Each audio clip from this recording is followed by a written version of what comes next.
evening, everybody, and good afternoon to the Americans listening. Today I'm joined again by Dave the Camp from Antiwar.com. He's the editor there, and he also has a YouTube channel now, which is Anti-War News, that gives sort of an update on that type of anti-war narrative. So, Dave, welcome. Hey, thanks for having me back. Um, Dave, I want to sort of jump right into the war stuff. So, since I spoke to you last beginning of this year, I was still hopeful that the war in Ukraine could come to some diplomatic end. What is your view on that front?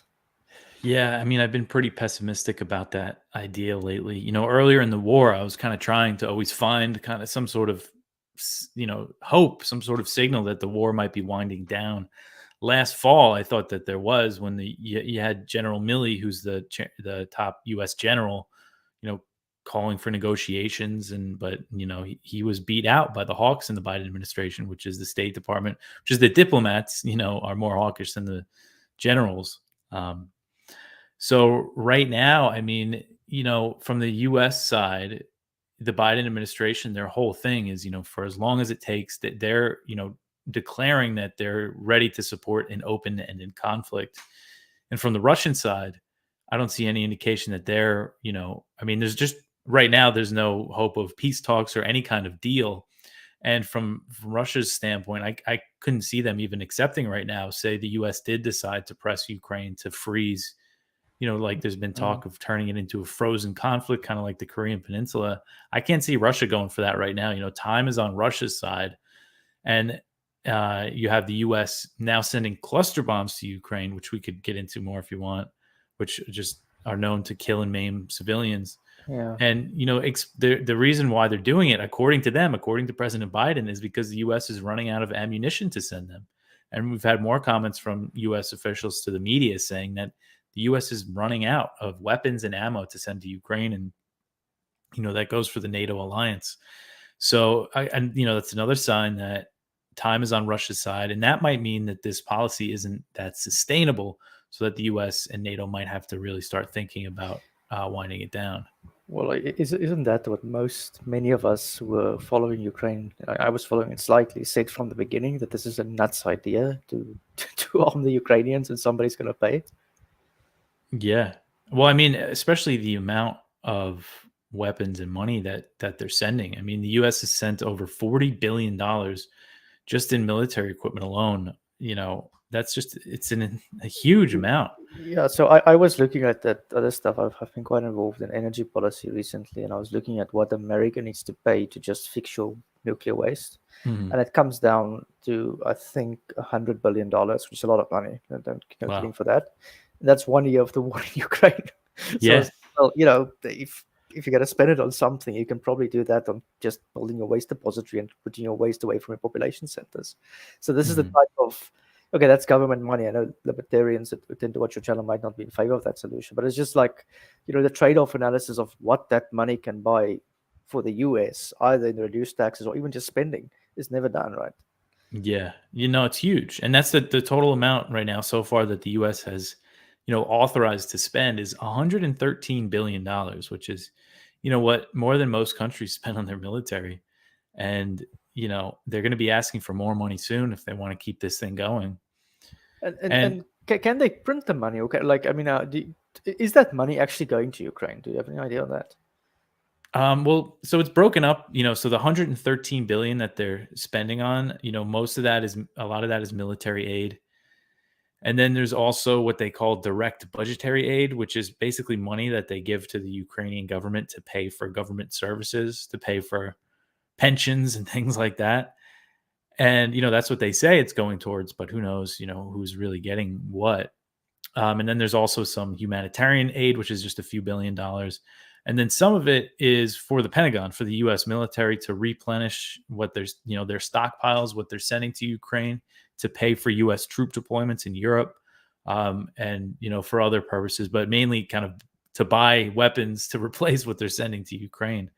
So it's just an enormous amount of money that the weapons makers in the U.S. are making off this policy, And which and isn't a I surprise. I saw like an article, and I don't know how correct it is, but it's something that the US has basically matched the Russian war budget in its aid to Ukraine. It was like something like that going around. Yeah. The U.S. The Russian military budget. I'm not sure what their war budget is, but I know before the war they spent like 70 billion a year about on their military.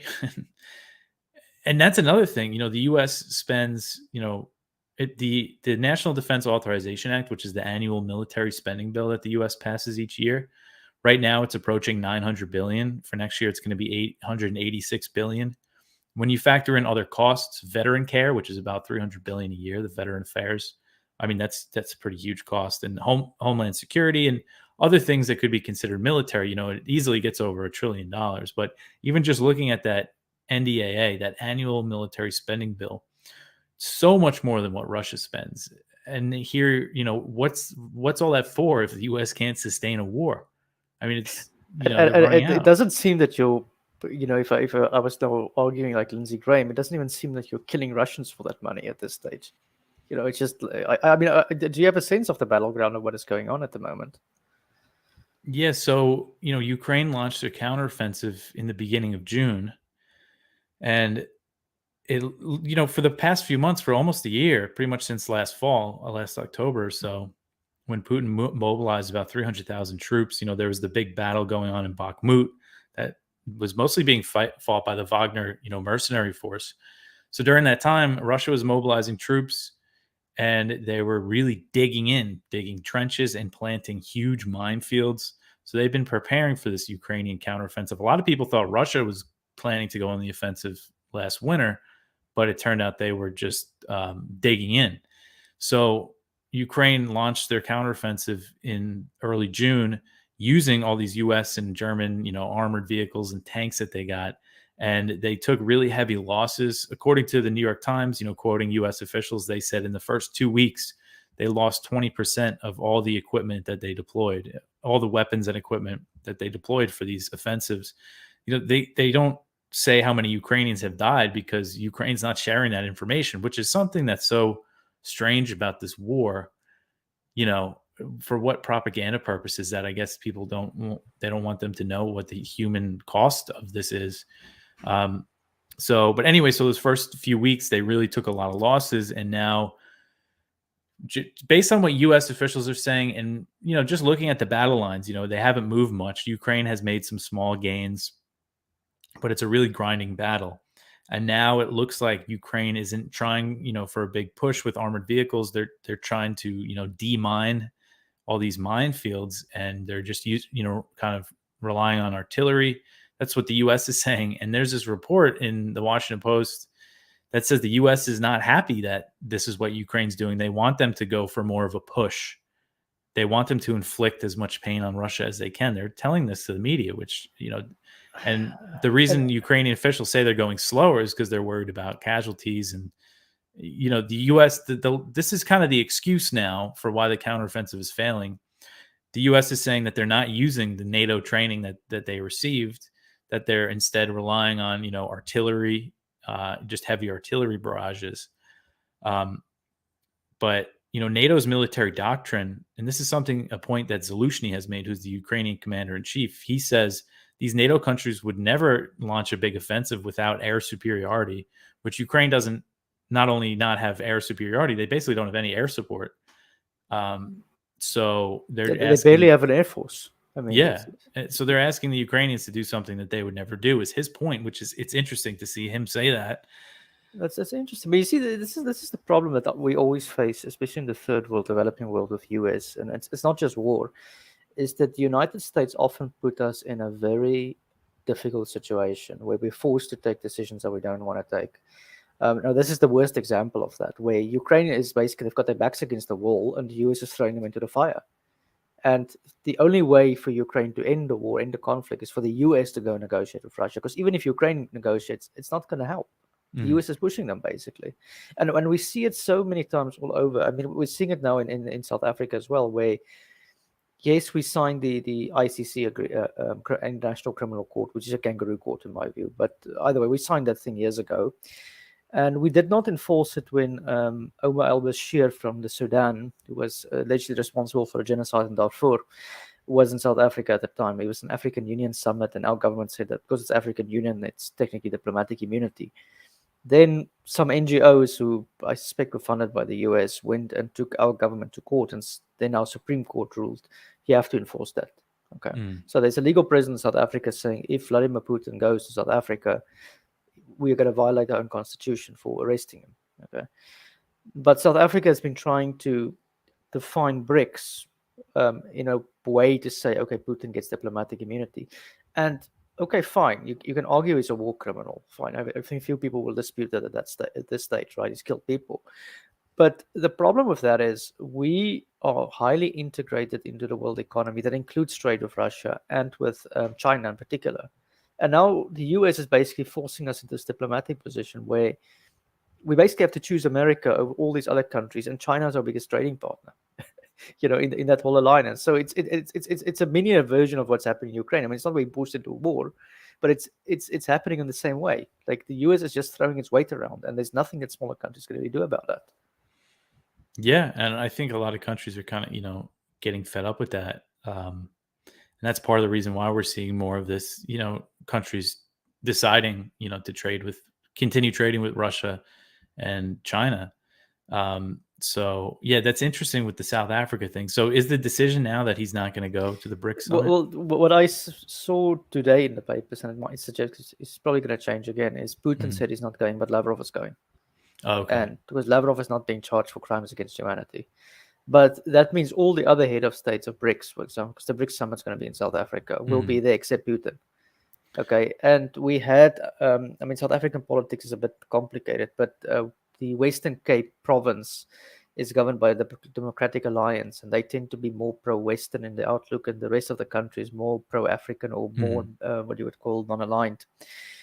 And anyways, the Western Cape government was saying we're going to arrest Putin. So it created internal divisions in the country as well, the whole thing, and it's part of this geopolitical pressure. Now, it's not all the US's fault. I mean, we're also playing a role in that, but the US's attitude is not helping, if I can put it that way. Yeah. Yeah, and it seems like it's very brazen too, the way that U.S. officials kind of scold other countries. I remember I've seen that with the U.S. ambassador to Hungary. Kind of just speaking like very badly about the government of the country that he's an ambassador in. Well, they come and boss things around, and they Mhm. That the ambassador to South Africa too, when yeah, over the yeah, he shipment was out there. I okay. Look, mean, he was overreacting, and he was making accusations about us selling weapons.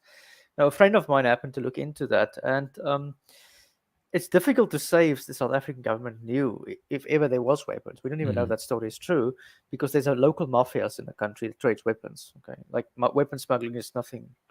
Mafia's always involved in that type of thing, and it might just be a mafia putting the thing on the ship, or just might be fabricated. Frankly, it would not surprise me. Yeah. So it's sort of like a government's being accused for something which I'm not sure if they did it, and if they did it, it's such a small cache of ammo, anyways. Who cares? It's compared to the amount of money the US is throwing at the war, it's nothing. Yeah, I know. So to come out and make that accusation, I mean, it just shows how U.S. diplomats operate. Yeah, it's a lack of diplomacy. It's the only way I can say it. Well, it's a lack of one friend of mine always explained this way, was more involved with the diplomacy. It's the US government has a tendency to not want to understand the histories of the countries they're in. Okay, they want to think the world's like America in a way. And this Mhm. is a good example of that. It's like, okay, we understand the American public is against the war. In my view, that's because of the propaganda. But either way, I can accept that that's American attitude, like that you're an anomaly maybe in the system. But the attitude on the African continent is far more nuanced because we don't necessarily see European powers as benevolent for obvious historical reasons, and we see America as another power. So America is seen like another China or another Russia to many Africans. And I know the US doesn't see himself that, but that's how they see it. So they're obviously looking at the war in Ukraine. We're saying it's obviously a geopolitical proxy war. That's Mhm. what the South African media is saying at the moment. But that's contrary to what the US media is saying. So the Yeah. US does not want to understand or even endorse that point of view. And that's why I think you constantly run into it. And I mean, we're not the only country. As you say, Hungary was another example of that. Mhm. Yeah, and I think the hypocrisy is really obvious because our government in the U.S. likes to pretend like the war in Iraq, was so long ago and it was just a mistake. We didn't mean it. Sorry, but you have people in our government like Joe Biden when he was in the Senate at the time, he was leading the to get the Democrats to support the invasion of Iraq. I mean, he's very responsible for that invasion and he supported it, years after it happened. but now you have him, making all these accusations about Putin's war, and I think just to a lot of the world, the hypocrisy is really obvious. Well, the Iraq War is obviously one was obviously unprovoked. I mean, if it's a Mhm. good example of unprovoked aggression. I mean, the Ukraine Yeah. War, in my view, was was provoked, but the one that really irritated people in Africa was the bombing of Libya because Gaddafi, look, he was a dictator. He was a one-party state. It's questionable if he was even a dictator, but he was definitely full of himself and a cult of personality. He had all those flaws. But it's the only African country that did not have shack slums around the cities. Gaddafi actually did bring development and education. Limited. He stole a lot of money for himself. I mean, he was corrupt as Mhm. hell, but he was seen by many people on the African continent as like, at least Libya's got some things correct. And then they went and bomb it. And I remember when Gaddafi was bombed, I was at university. There were protests in South Africa in support of Libya. It was never pictured in the US media, for example. So that created a lot of anger throughout the continent. And in my view, that probably did more damage than the war in Iraq, which also did Mhm. damage to the US reputation. And then you can also look at AFCOM. I mean, all these military bases and installations they've got all through the African continent. I mean, people are not stupid. They're looking at this stuff and they're saying, well, what is this? This is imperialism, basically. Yeah. Yeah, and Libya is much fresher in people's minds too. That wasn't that long ago, and that was a Mm. Democrat. Joe Biden was the vice president for that one. Oh, okay. They say so. What's interesting, if with Libya, I mentioned before how in the current U.S. administration, the Secretary of State, the diplomats are more hawkish than the generals.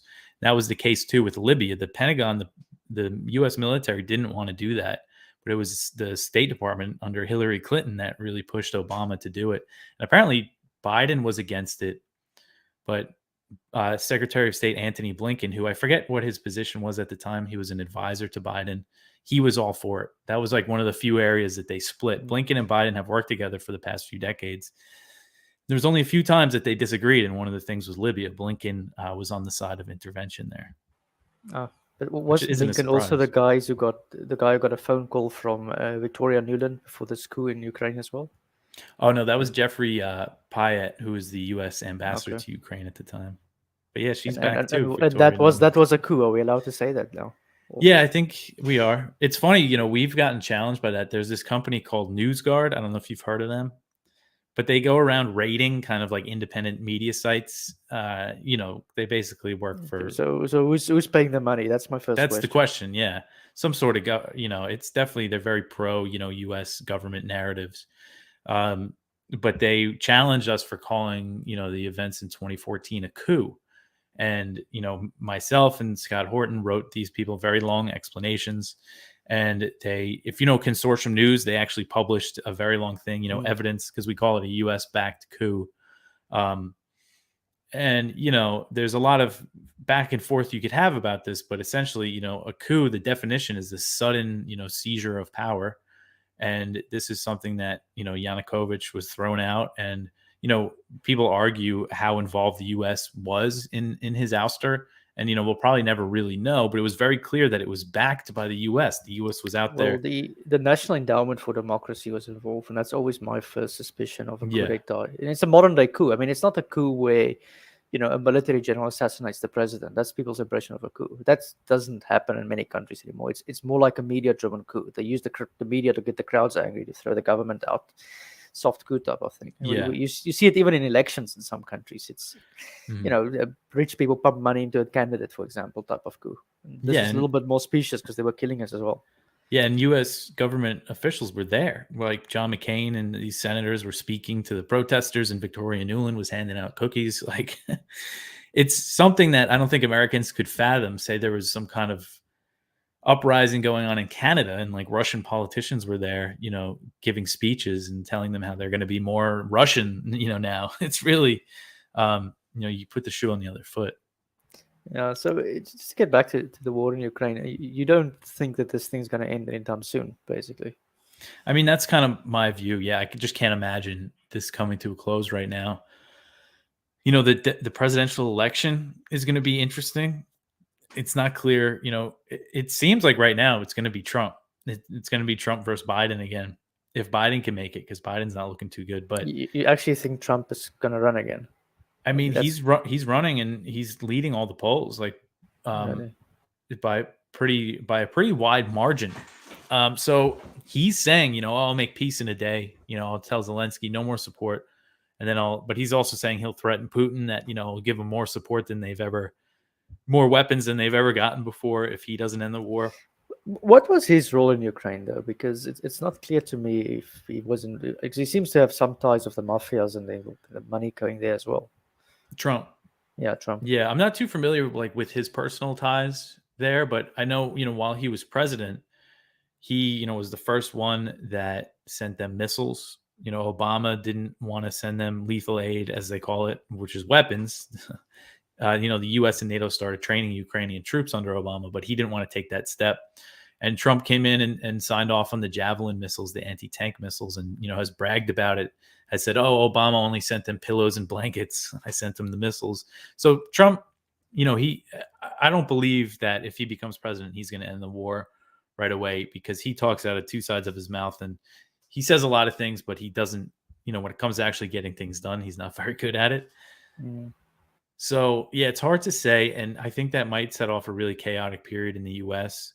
But I don't Well, know. the problem is it's not one candidate in the US. It's a whole system that seems to be Yeah. pushing for war. It's incentivized for war. So there's been more peaceful times, more violent times, but generally the direction has been the US wants to expand its power, and to push against that system is very difficult. Mhm. Yeah. So that's just mentioning the election, but in general, the war again. I'll be surprised. I think the issue right now for the U.S. is kind of being able to sustain the war, and that's why they started sending the cluster bombs. Which Wow. the cluster bombs, I think, have woken a few people up. We finally saw some Democratic opposition to this policy, because the Democrats in the U.S. in Congress have been all for this proxy war against Russia. But then Biden started sending cluster bombs. And what cluster bombs are is they're weapons that spread out, small submunitions, like little bombs or bomblets, as they call them, over large areas. And the issue is they don't all detonate. And then years, if they don't get cleaned up, civilians can find them and get killed or maimed by them. And I was reading up on the Israeli invasion of Lebanon. I think it was 2006, if my memory doesn't serves me well, where they dropped all those millions of cluster bombs.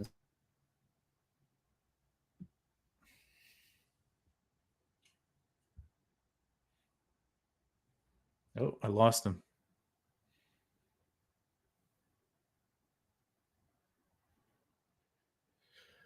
Hugo, you there?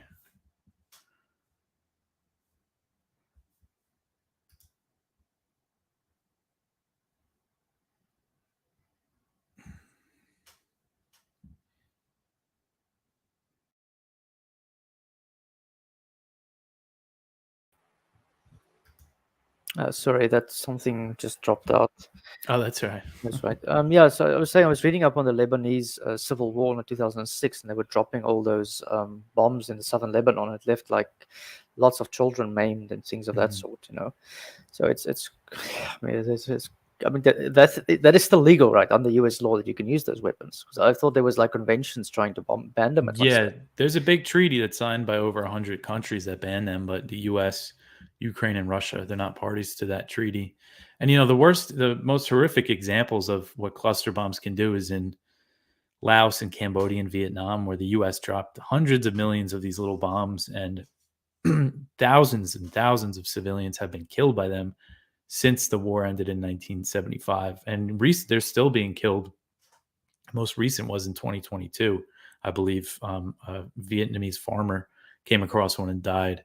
So the U.S. Wow. is kind of, dooming Ukraine to that same fate. And their argument is, oh well, Russia has used them, so why can't we use them as well? Which I think is a very flawed argument, because you're basically saying, what they are saying is that, oh, they're already going to have to clean up cluster bombs and a lot of mines, so we might as well, what's a But few hundred thousand more of these?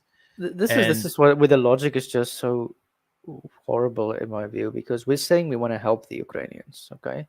mhm, First of all, we have turned what was left of Ukrainian democracy, and wasn't very democratic, let's be honest, into pretty much autocracy at this stage. Opposition is banned, the Russian Orthodox Church is being persecuted at this moment, and all the men have been mobilized for war machine.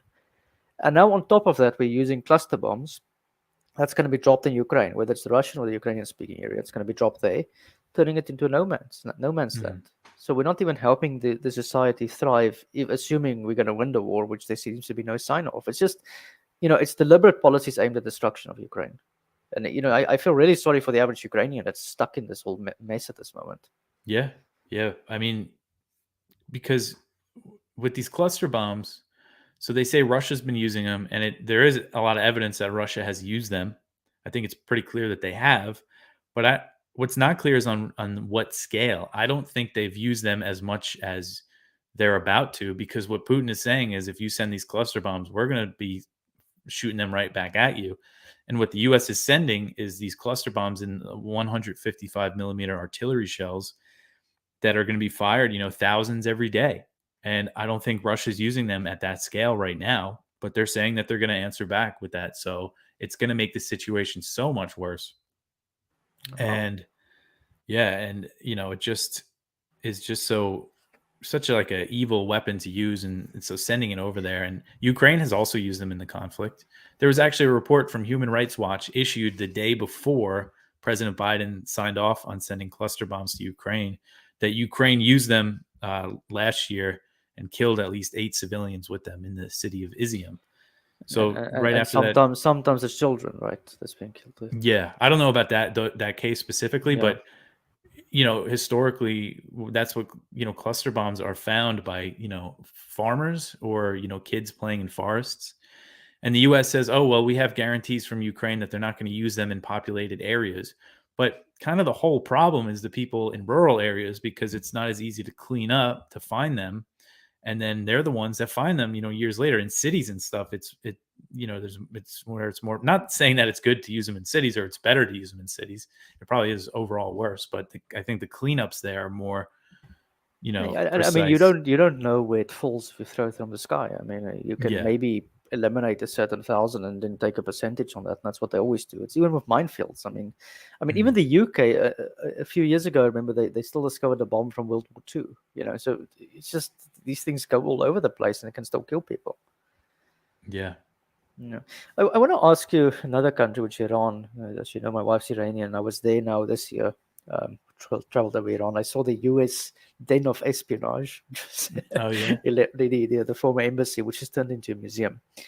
And I was there now after these protests. By that time, the protest was already calmed down. And I traveled around and I spoke to a lot of people. And my sense has just been that yes, there was a protest. Yes, a lot of women, particularly educated women, supported it, broadly speaking. But by and large, the working class and the majority of the people stayed away. And it was sort of like this about the protest. It was exaggerated, if I can put it that way. And it just seemed to me that this was again an attempt to prepare another war narrative for Iran. So I don't know what your view is on that. Yeah, well, I mean, that is the nature of the media in the US. When something happens in, like, what, the US considers an adversary nation, they kind of put a magnifying glass on it. And there's just so much money in the US in, lobbying to for when it comes to things like this. So, and when we see what the U.S. response was, they put more sanctions on Iran. They, were threatening them more, and it's just, I think it was pretty clear to me. I didn't know the scope of it inside Iran, but that it was kind of, being exaggerated. They always like to paint, any kind of protests in countries like Iran, or say in China. There was recently the protests against the COVID lockdowns. They try to paint these as big uprisings that threaten the control of the government, when a lot of times it's not the case.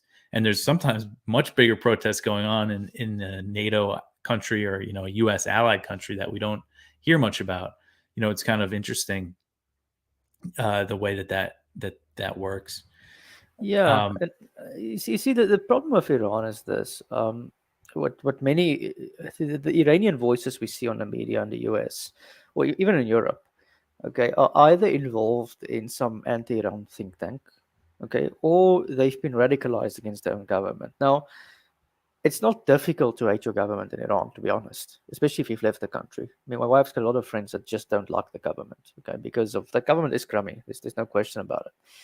But when you're in Iran, you travel around, you find the average Iranian supports the government. I'm sorry to say to people, but many support the government's sovereignty claims. Particularly, they feel very strongly about the fact that Iran is independent and the US imposed the Shah on us. They still feel that way, and even young Iranians. It's not just an older generation thing, and they feel that it's our country. We will sort it out, and we would rather live. Some would say they would rather live with this dictatorship than having the US bring a candidate for us again.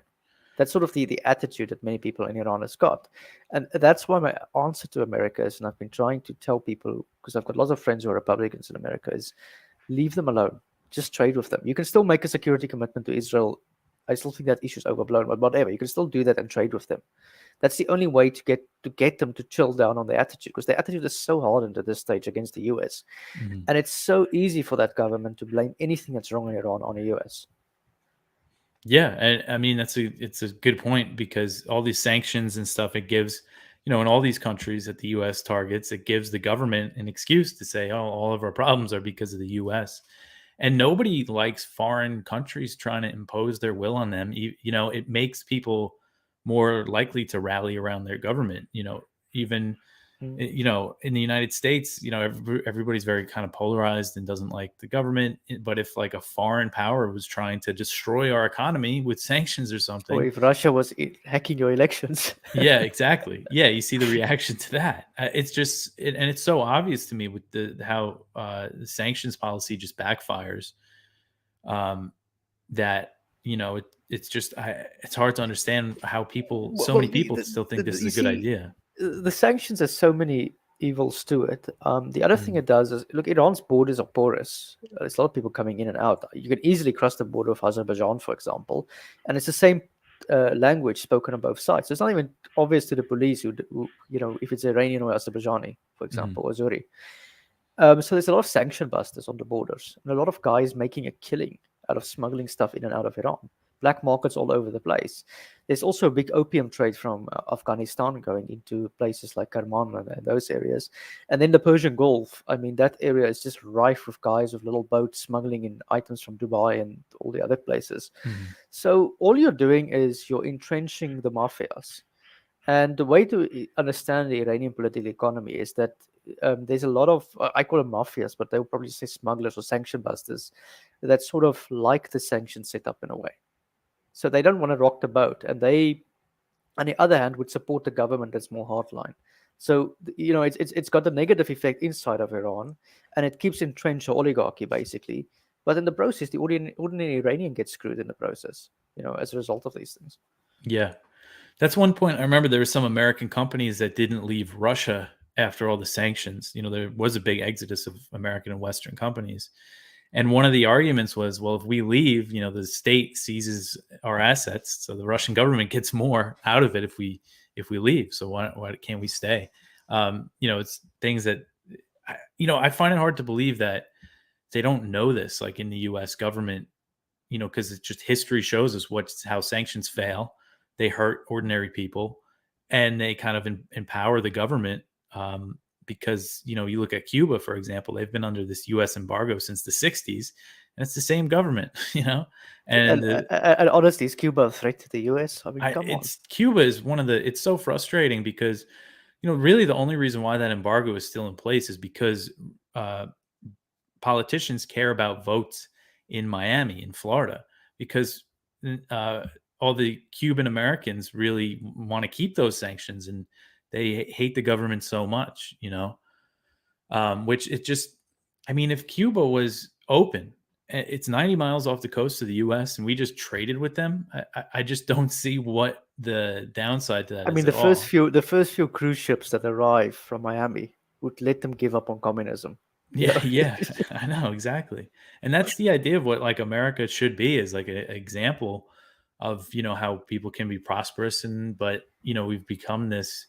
well, we're seeing signs of this in Africa now with the energy policy. So it's not war; it's a bit less concerning, I suppose. But there's sort of like a messianic purpose to some American officials, and it's sometimes more Democrat than Republican. Or the Republicans just want to blow a hole into everything. Mm, But it's sort of like we have the correct policies, and we're just going to help you, become like us type of policy. And that is, I mean, it gets a big pushback from the people, and these are countries that would not necessarily be enemies with America. They're neutral maybe in the conflict, and sometimes they actually like what America has achieved and they would learn from it. But because of this attitude from the US, like we want to either push you in our direction or we're going to punish you if you don't know what you're saying, they say, well, we're just going to go with China or Russia. So it's like Mhm. you're sort of nudging them away from, you're nudging your friends away from the conversation, basically. Yeah, that was in Cambodia. The U.S. built some facility in a port, and the Cambodians, moved it, or they like demolished it, and they were building some things that was funded by China. And the U.S. response to that was to sanction some Cambodian officials, put Cambodia under an arms embargo. And it's like, how is that your initial reaction? If you look at a map, if Cambodia has to choose, who are they going to choose? They're clearly going to choose China. So after the U.S. started, imposing those sanctions, they signed this new security deal with China. And like, I just don't get how that's not so obvious to the policymakers in the Well, U.S. I wonder if there isn't people profiting off the relationship. I would look into that deal. I mean, I'm not sure. Like in something in the political economy, it's either a smuggler or a dealer or something that is benefiting off it, or it's this Yeah. Cuba thing where you've got a diaspora maybe that hates the government back home. They want the US to punish them. Hmm. You sometimes have things of that sort. That's sort of how I would. That's my first guess. But sometimes I think it's just a reaction. I mean, it's a consequence of America being, you are the dominant power on the planet, which is not a bad thing necessarily, but it's sort of like you don't know when you're a bully sometimes. Yeah. Like I guess Yeah. that's sort of the critique we sometimes throw at America. Yeah, and another example I think of a lot is Belarus. In 2020, there was the presidential elections there, and Lukashenko won again. I don't know how honest if those elections are rigged or what. I really have no idea. But the U.S. and the EU accused them of rigging the elections, and they started sanctioning Belarus again, and backed the opposition leader who's living in exile now, I think in Lithuania, and because of that, Lukashenko obviously moved much closer to Putin. Um, and then Russia was able to use Belarus to invade Ukraine, and now there's Russian nukes in Belarus. But Belarus is an interesting country because, as far as I understand, they make semiconductors. Oh They, yeah, I they've didn't know that. they've got some advanced economy, which is weird. I would think it's a Soviet command economy and everything's inefficient, but it seems Mhm. that there's some tech going on over there within the dictatorship. I mean, it, Yeah, it looks like a pretty despicable place, a despicable government. But again, if we're just a little bit kinder to them, I would think that trade relationships would establish something. I mean, it's even the EU. I mean, the EU should know this better than the US, right? We're next to Belarus, yeah, but yet the EU just plays along with the US. yeah. And it's a shame now with like Finland joining NATO. They have an over 800-mile border with Russia, and like this is the case obviously too in the Baltic states. Like there's a lot of people that live on one side of the border, work on the other side, or they have family in Russia, or vice versa. And now these borders are all becoming militarized, and it's kind of like a new Iron Curtain is kind of being formed. And I just wonder why these countries, why does Finland go to join NATO? Finland, there's no reason to think Russia would threaten Finland, or especially Sweden. They're pretty separate from them. They're pretty separate from the rest of Well, Europe. I have come to appreciate in Europe. Well, let me put it this way: when I got to Europe, I thought that tribalism was unique to the African continent or Asia. Yeah, Okay, I had that idea that it might be a latent racism from the apartheid regime. I don't know, but when I got to Europe, I did not appreciate the level of tribalism that exists in Eastern Europe, or even in Western Europe with the French and stuff. And there is something to be said about nationalism that can easily be exploited, even in Finland and Sweden and relatively advanced countries. It's easy to create, to tap into those historical conflicts with Russia. And it hmm, just seems to me that there's always an opportunity for the US to further that narrative, or even a local population to do so. So it's now Russia's invading Ukraine. Okay, the obvious thing would be, yeah, the US instigated a coup and there was a series of provocations. I mean, what you and I would say, or you can believe the media story, which is Putin woke up yesterday and now it's Hitler coming back. And I was yeah. shocked. I'm still shocked how many people in Europe just believe that, like Hmm. flat out, as if there was no provocation, no responsibility of NATO or the European countries for that matter. It's just all Russia. And there's something to be said about nationalism in those countries that just makes them blind to seeing what is obviously happening. Yeah, and I think too, like they're the elites in that country. It's more that they kind of want to be part of the club, in Brussels. Like They want to be Yeah, part of NATO, and there's hurt think there, right? Sort of last question before we wrapped up here. Is there anything else that you guys are looking out for that important conflicts in the world at the moment? so one of the big things that happened yesterday that I feel like it just didn't seem like many people cared about is that the U.S. docked a nuclear-armed submarine in South Korea. And this is the first time since 1981 that the U.S. did that. And it's the first time since 1991 when the U.S. pulled its nuclear warheads that it had stationed in South Korea out. First time since then that U.S. nuclear weapons have been deployed to South Korea. And I think this is another example of just, the U.S. always, kind of trying to intimidate or bully other countries. The tensions on the Korean Peninsula are really high, really escalating.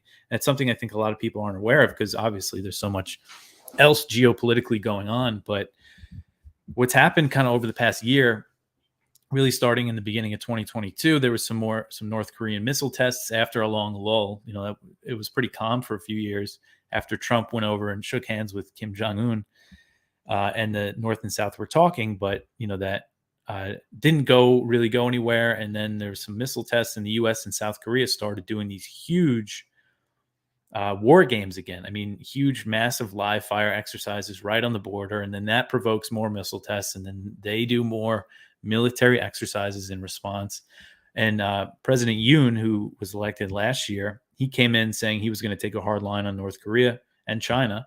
And the U.S. is basically just giving him everything he wants. He visited the U.S. in April, and Biden said, "Yeah, we're going to send more bombers over there, and we're going to send a nuclear-armed submarine." And so that happened yesterday. And I just think because U.S. nuclear-armed submarines, the nature of them is that they can covertly go anywhere in any waters, anywhere in the world. They have very long-range missiles, so there's no reason to dock them openly in a country like South Korea unless it's a provocation. I think it just goes to show what the U.S. mindset is to do something like that. But who came up with this stupid tactic that you need to constantly put your weapons on another guy's border and then think that's not going to cause provocations? It's like they want provocations. That's just how I see it. Yeah, and that's very clear. And it's clear that the Biden administration is not interested at all in cooling tensions on the Korean Peninsula. And I think the big thing is that they're using this, they've been sending bombers over there and now this nuclear armed sub as kind of a way to flex their muscles, against China. Because, it's an area very close to China. The U.S. is building up militarily, in the Philippines and Australia. And here we have this, unsettled conflict on the Korean Peninsula that the U.S. can exploit to put more military assets in the region. So I think that's a big part of it. But at some point, who knows what might happen if this thing spirals out of control. Now that North Korea is threatening to shoot down U.S. spy planes if they come too close, who knows what. Well, I get really concerned, as somebody that's got a bit of a background in nuclear, though it's civilian nuclear, when people start toying with nuclear warheads and just putting them here and there, as if it's as if it's normal weapons. I mean, normal weapons you can shoot a few guy with, even a rocket I can accept, But when you start putting nuclear weapons somewhere, I mean, you're basically saying I'm going to nuke you to someone else, and then the Chinese response will be, okay, we're going to nuke you. And what needs to be taken into account at the moment, the leading country in nuclear technology in the world is China, in terms of civilian nuclear power, at least. Right, so when you have civilian nuclear power, it's very easy. It takes a bit of adaptation, but it's very easy, especially if you haven't signed a non-proliferation treaty like South Africa did, to convert that into just more warheads. And before you know it, you can have a new nuclear arms race where I think it is Cold War, we had 70,000 nukes between the United States and I think it's 70,000 between the USSR and the US, and it's down to 3,000 each. But it's very easy to pop that back up to 70,000 just by this type of move, And then how do you get rid of that after that? And it's a lot of money for something you cannot really use. And if you use it, you destroy organized life on this planet. I mean, it's insane. Yeah, it is insane. And that's, it's the U.S. is always saying that China is building up its nuclear warheads. The estimate is that they have like 300 now. The U.S. is saying they're going to like triple it. So who knows? I'm sure that they are building new nuclear weapons, but I don't know. We don't know to what extent. Well, the thing is, they're investing into thorium technology, actually, which you can't make nuclear weapons from. Right. Okay. So the Chinese are investing into civilian nuclear power. They have also proposed, I read it the other day, but I'm not sure how far it get, a nuclear weapons-free East Asian zone. Like, Iran has been proposing for the Middle East, actually, Hmm. which is, Iran's alleged weapons, which is Yeah. complete nonsense. But, so they've proposed a similar project for Southeast Asia, I think it is. Yeah. And And I know I that think they're prepared to sign it. this, And their civilian technology tells me that they have been thinking on the way they've developed their nuclear, tells me they've been thinking on the path of non-proliferation. But mhm. that all depends on whether the US blocks that or not. Yes. And so that's what's tough. Like, I constantly see these US claims that China's building all these nukes, but we don't know if that's true. And, the US says that they want to engage with China on arms control, but they want to do it as like a trilateral thing, as Russia and the US and China. But China has no interest in that because they barely have nukes compared to the US and Russia. Well, Um, on nukes, I have interesting ones. So I've been looking on what was wrong with the US. So nuclear power in America is 3 times more expensive than the rest of the world. It's very mhm, expensive in the States. And the reason, as I said earlier, is you don't have waste depositories yet. South Africa has one, actually. With one nuclear reactor, we have one, but you guys don't have one. And I've been thinking that the reason you don't have one has to do with the fact that the only way you can guarantee your population there's no bombs in there is to sign a non-proliferation treaty. And of mhm. course, Uncle Sam is not going to sign international law. Yeah. So I have a suspicion that um, the reason why there's a resistance against civilian nuclear power in the States at the moment, is my theory, has to do in part because it can actually force non-proliferation. There's Yeah. I've got a theory on that. I mean, it's just something to keep in mind for the Yeah. That's future, maybe. interesting. You know. Yeah, I just pulled up because I knew I wrote something about this recently, but yeah, China said earlier this year that they were willing to become the first nuclear armed state to sign a treaty that makes Southeast Asia a nuclear weapons free zone. So Yeah. the ASEAN nations, the Association of Southeast Asian Nations, they're all signatories to this treaty that it's a nuke free zone in Southeast Asia. And I know most of them are really not happy about kind of being in the center of this new rivalry between the US and China. Well, South Korea, just there's another politics here, is building nuclear reactors at an affordable rate. It's one of the few countries that still does it, and they signed the non-proliferation treaty. So it's completely possible for countries now to lock out both Russia and the US out of nuclear power transactions until they sign the NPT. Okay, Mhm. that's the place in the backdrop of this. So the US has got the interest to undermine that treaty. The other thing is Africa. We have the Treaty of Pelindaba, which is the African nuclear-free zone. It's the only continent that's got a full nuclear-free zone. Because South Africa, we voluntarily gave up our weapons. We're the only country to become compliant with the NPT willingly. Um, and anyways, the US is also undermining it by stationing weapons in Diego Garcia, which technically I believe still belongs to the British, but the US is a military base there. And that Mhm. falls under the African Free Zone Treaty. So the US is actively undermining the largest nuclear-free treaty in the world. And if that comes into effect, because Egypt has signed it but not ratified it, it means Egypt's cooperation with Israel comes into question. So there's a major geopolitical play against these treaties, and I won't be surprised if that's part of the consideration, but I don't think it's the only thing going into Yeah. it. Yeah. Yeah, that's interesting. I definitely think they do want to undermine, Mhm. Yeah. NPT. Okay. Well, Dave, anyways, thank you very much for this conversation. I encourage people really to subscribe to your channel YouTube, and I do think your website antiwar.com, it's probably one of the most important on the internet. So yeah, thanks a lot for what you do and the team over there. Yeah, thanks for having me. That's great to hear that you think that. I appreciate it. Yeah. Thank you very much.